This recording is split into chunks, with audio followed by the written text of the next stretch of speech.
Hello everyone, welcome to college prediction. My name is Rameshwar Sahu. Friends, आज हम लोग छत्तीसगढ़ के बीएमएस एडमिशन काउंसलिंग रूल के बारे में थोड़ी डिटेल से जानेंगे। और फ्रेंड्स, आज से मैं हर सैटरडे को रात को 9 बजे ऑनलाइन आऊंगा, जिसमें मैं आप लोगों के सवालों का जवाब दूंगा। इसलिए अगर अभी तक आप लोगों ने मेरा चैनल सब्सक्राइब नहीं किया है तो चैनल को सब्सक्राइब करके बेल आइकन को प्रेस जरूर कर दीजिएगा, क्योंकि मैं नीट, एमबीबीएस, बीएमएस से रिलेटेड लेटेस्ट अपडेट और वीडियोस लाता रहता हूं। तो सबसे पहले हम बात करते हैं अब छत्तीसगढ़ के बीएमएस का एडमिशन काउंसलिंग रूल के बारे में। तो सबसे पहले आपको 12th में फिजिक्स, केमिस्ट्री एंड बायोलॉजी के साथ में इंग्लिश में भी पास होना पड़ेगा, मतलब आपको पीसीबी प्लस इंग्लिश में पास होना पड़ेगा 12th में।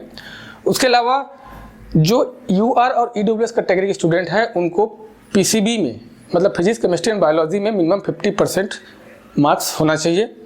ईडब्ल्यूएस और यूआर कैटेगरी के फिजिकल हैंडीकैप स्टूडेंट को 45% मार्क होना चाहिए। बाकी एसटी, एससी, ओबीसी और ST, SC, OBC physical handicap student को 40% मार्क्स होना चाहिए पीसीबी में। एज है आपका 17 ईयर्स कंप्लीट होना चाहिए। जिस साल आपका एंट्रेंस एग्जाम हो रहा है, जैसे कि इस साल नीट यूजी का एंट्रेंस एग्जाम हो रहा है 2024 में, तो 31 दिसंबर तक के, मतलब 2024 के 31 दिसंबर तक के आपका एज 17 ईयर्स कंप्लीट हो जाना चाहिए। मैक्सिमम एज लिमिटेशन ऐसा कुछ नहीं है, आप किसी भी एज में अप्लाई कर सकते हो। मिनिमम आपको 17 ईयर्स होना चाहिए। अब बात कर लेते हैं यहाँ पर का काउंसलिंग का। तो काउंसलिंग दो तरीके से होता है, एक ऑल इंडिया कोटा से और एक स्टेट कोटा से। तो छत्तीसगढ़ के जितने भी गवर्नमेंट मेडिकल कॉलेजेस हैं उसका ऑल इंडिया कोटा का काउंसलिंग CCC के थ्रू होता है। उसमें ऑल इंडिया कोटा का जो काउंसलिंग का जो रिजर्वेशन का रूल है वही रूल फॉलो होगा, स्टेट गवर्नमेंट का रूल फॉलो नहीं होता है। स्टेट कोटा का जो सीटें हैं उसके लिए स्टेट गवर्नमेंट का रिजर्वेशन सिस्टम लागू होता है। ऑल इंडिया कोटा के लिए 15% सीट है, स्टेट कोटा के लिए 85% सीट है। और प्राइवेट कॉलेज में भी यहाँ पर ऑल इंडिया कोटा भी है, स्टेट कोटा भी है। ऑल इंडिया कोटा के लिए 15% है, स्टेट कोटा के लिए 85% है। बट इन दोनों का काउंसलिंग स्टेट के ही काउंसलिंग पोर्टल से ही होगा। उसका भी लिंक आपको मैं इस वीडियो के डिस्क्रिप्शन में दे दूंगा। बट यहाँ पर स्टेट का प्राइवेट, यहाँ का जो प्राइवेट बीएमएस कॉलेजेस हैं उसका ऑल इंडिया कोटा में कोई भी रिजर्वेशन सिस्टम लागू नहीं होता है। वहाँ पर सभी सीटें यूआर कैटेगरी से ही काउंसलिंग करके भरी जाएगी। बाकी जो स्टेट कोटा है उसमें रिजर्वेशन सिस्टम लागू होगा। छत्तीसगढ़ के प्राइवेट बीएमएस कॉलेजेस में दो माइनॉरिटी के लिए बीएमएस कॉलेजेस हैं, एक है छत्तीसगढ़ और एक है महावीर। यहाँ पर जो स्टेट का 85% कोटे का जो 50% सीट है वो सीट सिर्फ उस माइनॉरिटी के लिए रिजर्व है जिस माइनॉरिटी के लिए कॉलेज को एफिलिएशन मिला हुआ है। जैसे कि महावीर को जैन के लिए मिला हुआ है, तो वहाँ पर जैन माइनॉरिटी के लिए 50% सीट रिजर्व है। वैसे ही छत्तीसगढ़ में 50% सीट रिजर्व है। बाकी जो 50% सीट है स्टेट कोटा का वो छत्तीसगढ़ के निवासी के लिए है। और बट उसका जो सीटें भरा जाएगा वो यूआर कैटेगरी के यूआर रैंक से ही भरा जाएगा, उसमें रिजर्वेशन सिस्टम लागू नहीं होगा।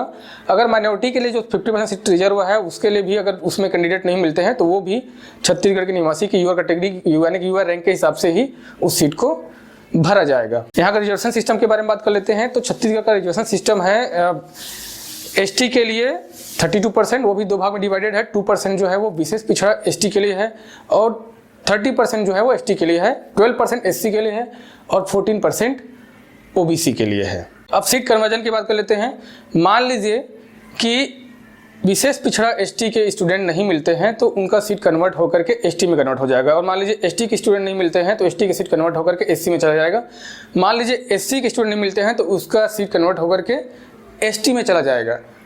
और अगर मान लीजिए एसटी, एससी या ओबीसी तीनों के स्टूडेंट नहीं मिलते हैं, मतलब कम पड़ जाते हैं, सीट बच जाता है, तो वो सीटें यूआर में कन्वर्ट हो जाएगा। और एक कन्वर्जन मॉपअप राउंड में होगा।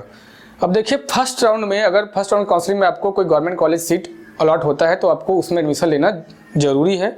अगर आप एडमिशन नहीं लेते हैं तो आप आगे काउंसलिंग से आप बाहर हो जाएंगे। हाँ, आप एक बार यहाँ पर स्टे राउंड के लिए अगर सीट बचता है तो फिर से एक नया काउंसलिंग होता है, तो उस राउंड में आप फिर से रजिस्ट्रेशन कर सकते हैं, पार्टिसिपेट कर सकते हैं। बट बाकी जो सेकंड और मापअप राउंड है वहाँ से आप बाहर हो जाएंगे।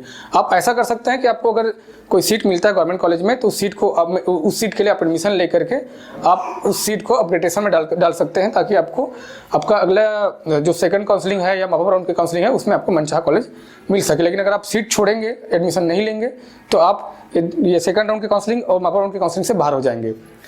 लेकिन अगर आपको फर्स्ट राउंड की काउंसलिंग में प्राइवेट कॉलेज मिलता है तो आपको ऐसा जरूरी नहीं है कि आपको एडमिशन लेना। आप चाहो तो एडमिशन ले सकते हैं, चाहे तो नहीं ले सकते हैं, चाहे तो आप एडमिशन लेकर अपग्रेड कर सकते हैं, जैसा आपकी मर्जी। आप काउंसलिंग से बाहर नहीं होंगे, आप सेकंड राउंड की काउंसलिंग के लिए पात्र रहेंगे। बट सेकंड राउंड की काउंसलिंग में अगर आपको गवर्नमेंट कॉलेज मिलता है या प्राइवेट कॉलेज मिलता है तो आपको एडमिशन लेना जरूरी है। अगर आप नहीं लेंगे तो आप मापा राउंड काउंसलिंग से बाहर हो जाएंगे। हाँ, आप स्टेट राउंड के काउंसलिंग के लिए अगर सीट बचता है तो उसके लिए फिर से रजिस्ट्रेशन होता है, उसके लिए आप एलिजिबल रहेंगे। तो यहाँ पर अगर आपको गवर्नमेंट या प्राइवेट कॉलेज दोनों में से कोई भी कॉलेज मिलता है तो आपको सीट लेना मतलब उसमें एडमिशन लेना जरूरी है। आप चाहें तो उसको अपग्रेड करके मापा राउंड के लिए छोड़ सकते हैं। अब आते हैं मापा राउंड काउंसलिंग में। तो मापा राउंड काउंसलिंग में अगर आपको कोई भी सीट मिलता है तो आपको एडमिशन लेना जरूरी है, चाहे गवर्नमेंट मिले चाहे प्राइवेट मिले। अगर आप उस सीट को छोड़ते हैं तो कोई जरूरी नहीं है कि अगला राउंड जो स्टेट राउंड में काउंसलिंग होगा उसमें आपको कोई सीट मिले। अब उसके बाद फिर तीनों राउंड जब खत्म हो जाएगा तो फिर उसके बाद फिर अगर सीट बच जाता है तो स्टेट राउंड के लिए फिर से एक रजिस्ट्रेशन होता है, जिसमें क्या होता है कि अगर आपने ऑलरेडी रजिस्ट्रेशन किया हुआ है तो आपको तो रजिस्ट्रेशन करने की जरूरत नहीं पड़ेगा, आपको सिर्फ चॉइस फिलिंग करना पड़ेगा। लेकिन अगर कोई बच्चे रजिस्ट्रेशन नहीं किए हैं तो वो फिर से न्यू रजिस्ट्रेशन करवा सकते हैं। तो स्टेट राउंड में क्या होगा कि जो पहले का जो मेरिट लिस्ट रहेगा उसको रद्द करके न्यू मेरिट लिस्ट लाया जाएगा। अब डॉक्यूमेंट के बारे में बात कर लेते हैं आपको कि डॉक्यूमेंट क्या क्या लगेगा एडमिशन के समय में। तो सबसे पहले आपको नीट का एडमिट कार्ड लगेगा, नीट का रिजल्ट मतलब स्कोर कार्ड लगेगा, 10th का मार्कशीट, 12th का मार्कशीट, आपको जो सीट मिला है उसका अलॉटमेंट लेटर लगेगा, आपको आईडी कार्ड लगेगा जैसे आधार कार्ड हो गया, पैन कार्ड होगा, ड्राइवर लाइसेंस हो गया, वोटर आईडी हो गया, पासपोर्ट वगैरह हो गया सब। आपको डोमिसाइल सर्टिफिकेट मतलब निवास प्रमाण पत्र लगेगा, स्थायी जाति प्रमाण पत्र लगेगा। अगर आप अन्य पिछड़ा वर्ग हैं तो आपको स्थायी जाति प्रमाण पत्र के साथ में लास्ट 3 वर्षों में से कोई 1 साल का आपको आय प्रमाण पत्र भी लगेगा। उसके बाद फिर आपको फिटनेस सर्टिफिकेट लगेगा। अगर आप स्वतंत्रता संग्राम सेनानी हैं तो आपको उसका भी सर्टिफिकेट लगेगा। अगर आप सैनिक वर्ग से हैं तो उसका भी सर्टिफिकेट लगेगा आपको। अगर आप EWS से हैं तो आपको EWS का सर्टिफिकेट लगेगा। अगर आप अल्पसंख्यक हैं तो आपको अल्पसंख्यक कॉलेज में अगर आप एडमिशन ले रहे हैं तो आपको अल्पसंख्यक का प्रमाण पत्र लगेगा। उसके बाद फिर आपको अगर मान लीजिए 12th के बाद कोई गैप है तो आपको गैप सर्टिफिकेट लगेगा। उसके बाद आपको अपने जो लास्ट ईयर जहाँ से पढ़ा है वहाँ का आपको TC, CC और माइग्रेशन सर्टिफिकेट लगेगा। तो इतने सारे दस्तावेज आपको लगेंगे एडमिशन के समय में। तो ठीक है फ्रेंड्स, ये तो था मेरा आज का वीडियो।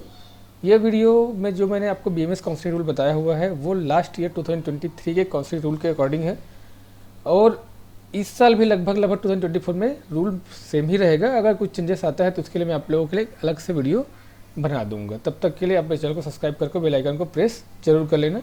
ठीक है फ्रेंड्स, मिलते हैं आपसे नए वीडियो के साथ में। तब तक के लिए बाय बाय।